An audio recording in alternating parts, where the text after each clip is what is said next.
মুর্শিদাবাদ থানার তোপখানা এলাকার বাসিন্দা জ্যোৎস্না প্রামাণিকের মেয়ে সাথী প্রামাণিকের সঙ্গে সন্ন্যাসীডাঙ্গা নতুন গ্রামের বাসিন্দা অনাথ মণ্ডলের বিয়ে হয়।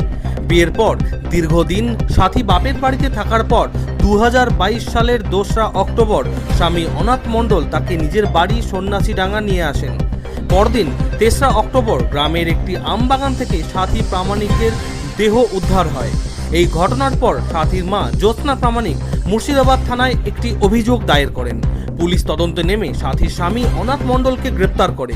তার বিরুদ্ধে ভারতীয় দণ্ডবিধির 498A ও 302 ধারায় মামলা রুজু করা হয়। মামলার মোট 22 জন সাক্ষ্য গ্রহণ করা হয়। দীর্ঘ বিচার প্রক্রিয়া চলার পর গতকাল অর্থাৎ 18ই আগস্ট ফার্স্ট ট্র্যাক সেকেন্ড কোর্টের মাননীয় বিচারক ঋষি কুশারি অনাথ মণ্ডলকে দোষী সাব্যস্ত করেন।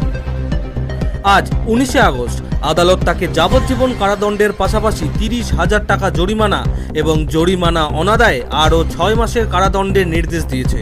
এই মামলায় সরকারি আইনজীবী দেবাঞ্জন মজুমদার এবং আসামি পক্ষের আইনজীবী আদালতের রায় ও মামলার বিভিন্ন দিক নিয়ে কি বললেন শুনে নেব তাদের মুখেই। Bureau report, Bangla news MSD।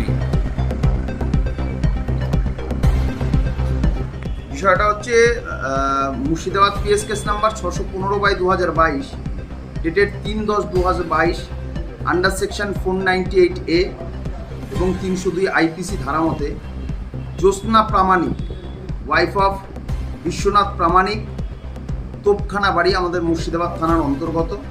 উনি একটি অভিযোগ করেছিলেন ওনার জামাইয়ের বিরুদ্ধে। জামাইয়ের নাম হচ্ছে অনাথ মণ্ডল, স্বামী বাবার নাম হচ্ছে মনোরঞ্জন মণ্ডল, গ্রাম নতুন গ্রাম সন্ন্যাসীডাঙ্গা।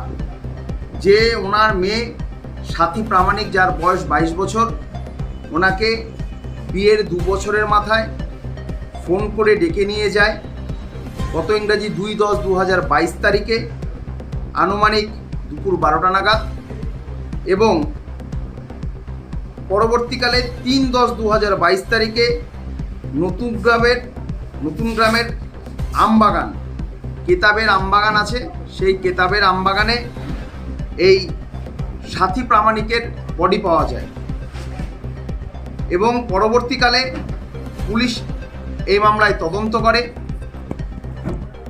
এবং চার্জশিট দাখিল করে এবং মহামান্য সেকেন্ড FTC কোর্ট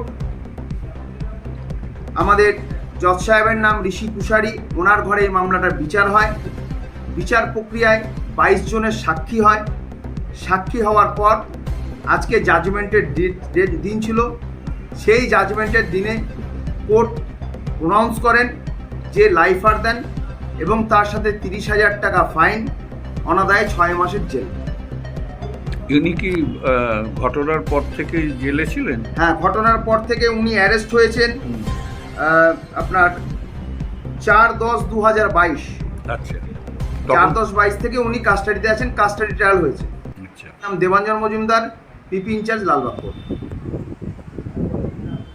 যেটা দিয়েছেন এই কোর্ট, তো এই কোর্টের সাজার বিরুদ্ধে আমরা উচ্চ আদালতে আমরা যাব এবং আশা করছি যে আমরা উচ্চ আদালতে গিয়ে আমরা যে ন্যায় সেই ন্যায়টা আমরা পাবো।